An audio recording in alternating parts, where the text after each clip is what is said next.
It's story time! Happy Sunday, everybody! I hope you're excited to hear the next story in this year's Bible calendar. I know I'm excited to tell you, but I have some news, which is this story isn't actually in our picture Bible that we've been reading the other week. So we're going to have to try and use our imagination to come up with pictures in our minds. Maybe close your eyes and just listen to the story and see what pictures you create. So last week we heard the story of the first Passover, which was about the Jewish people being freed from slavery in Egypt. And then after they are freed from slavery, they are pursued by the Egyptians and they cross this big body of water called the Red Sea, and they make it to the other side and they're safe. And then they begin their journey to find their new homeland. And at one point they are led to a mountain called Mount Sinai by Moses. Moses goes up to the top of this mountain to speak with God, and he's receiving the law from God. We're going to hear the story of what was going on at the bottom of the mountain while Moses was up at the top. This week I'm going to be telling us our story from a new version of the Bible that I bought. It's called the Common English Bible. When we hear Common English, we can think about the kind of language that you and I might just speak to each other. So it's maybe a bit more easy to read as a story. So here we go. This is from the book called Exodus, same book as last week, and it's chapter 32, verses 1 through 14. So if you want to follow along, you can grab a Bible somewhere in your house, or you can go online and type in Exodus, E-X-O-D-U-S, 32, 1 through 14. The people saw that Moses was taking a long time to come down from the mountain. They gathered around Aaron, Moses' brother, and said to him, "Come on, make us gods who can lead us. As for this man Moses who brought us out of the land of Egypt, we don't have a clue what's happened to him." Aaron said to them, "All right, take out the gold rings from the ears of your wives, your sons, and your daughters, and bring them to me." So all the people took out the gold rings from their ears and brought them to Aaron. He collected them and tied them up in a cloth. Then he made a metal golden image of a bull calf, and the people declared, "These are your gods, Israel, who have brought you out of the land of Egypt." When Aaron saw this, he built an altar in front of the calf. Then Aaron announced, "Tomorrow will be a festival to the Lord." They got up early the next day and offered up entirely burnt offerings and brought well-being sacrifices. The people sat down to eat and drink, and they got up to celebrate. The Lord spoke to Moses, "Hurry up and go down. Your people, whom you brought up out of the land of Egypt, are ruining everything. They've already abandoned the path that I commanded. They've made a metal golden bull calf for themselves. They've bowed down to it and offered sacrifices to it and declared, 'These are your gods, Israel, who brought you out of the land of Egypt.'" The Lord said to Moses, "I've been watching these people, and I've seen how stubborn they are. Now leave me alone. Let my fury burn and devour them. Then I'll make a great nation out of you." But Moses pleaded with the Lord, his God, "Lord, why does your fury burn against your own people, whom you brought out of the land of Egypt with great power and amazing force? Why should the Egyptians say, 'He had an evil plan to take the people out and kill them in the mountains and wipe them off the face of the earth'?" Calm down your fierce anger. Change your mind about doing terrible things to your own people. Remember Abraham, Isaac, and Israel, your servants, whom you yourself promised, "I'll make your descendants as many as the stars in the sky, and I've promised to give your descendants this whole land to possess for all time." Then the Lord changed his mind about the terrible things he said he would do to his people. Have you ever been impatient? Do you know what impatient means? It means you just can't wait. Pause the video and tell somebody you're watching with a time when you were just so impatient, when you just couldn't wait. Go ahead and pause and tell that story to someone.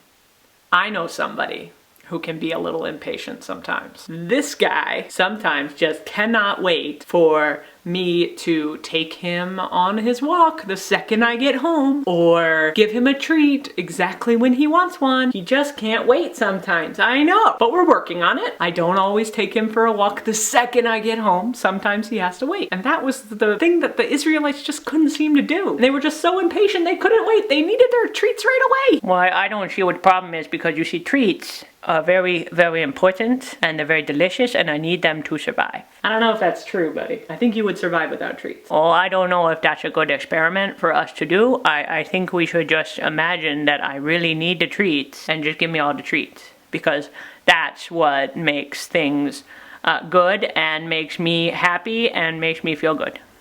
All the treats. The Israelites at the bottom of the mountain wanted something to make them feel good. And instead of waiting for Moses to return with the law from God, they decided to create a god out of the golden earrings and probably wristbands and everything they had that was gold. Everything that they had that they thought show people how successful they were. But these gold rings, they're passing. They're human things, right? That's the people truth of this story. We think that what makes our life have value is all the stuff that we have. I know somebody else that has a lot of stuff. Are you talking about me again? I don't have that much stuff. I really don't. So you don't have that much stuff? No, I don't think I have that much stuff. Okay, what about that? Oh, that's my baby. I'm just gonna put him over here. Okay, and what about this one? Or that's just another baby, just another thing. Oh, that's not too many. No, there's only two. Okay, well, what about this one? And this one? Oh, that's nothing. What about this one? Okay, and what about this? What about this one? Okay, well, what about this one? Okay, and then there's this. What about this one, bud? Oh yeah, that's mine too. Okay, and this?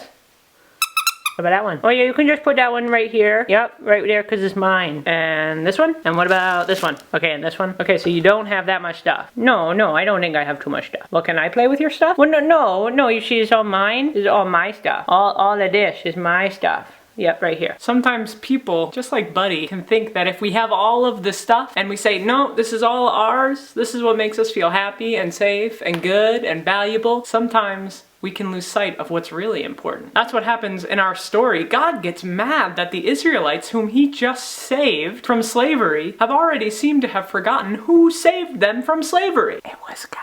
But luckily for the Israelites, they had Moses up on the top of that mountain to speak up for them and say, God, I know what they're doing doesn't look so good. They seem to have forgotten what's really important, but please don't destroy them. We're stubborn, right? That's a people truth, and we hear that people truth loud and clear in this week's Bible story. But what happens? Moses talks to God, and then the God truth that we've been following throughout these weeks. God does not abandon God's people. God does not decide to destroy all of humanity because they've forgotten about God and that God was the one that brought them out of slavery. But God listens to Moses. Moses reminds God about the promise God made to Abraham, which we heard about in our second video. Your descendants will be as numerous as the stars. Kind of hard to have descendants as numerous as the stars if God goes and destroys all of the descendants. But I know that Buddy is getting better. He is excited to hang out with me.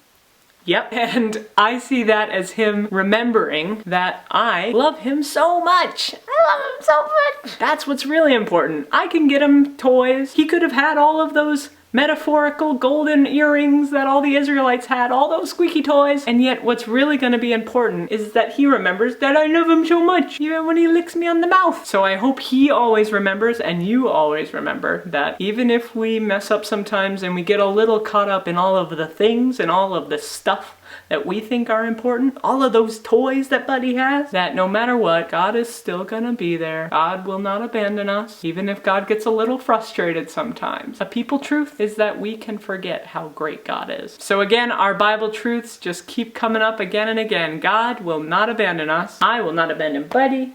Buddy will not abandon me. That means he will not abandon me. I know. I speak, Buddy. All right, friends, that's gonna do it for this week. Remember that even if you're surrounded by nice, shiny, lovely things, what's really important is that God loves you, and that you show that love by loving each other, loving your neighbor, and loving God right back. We'll see you next week. Bye!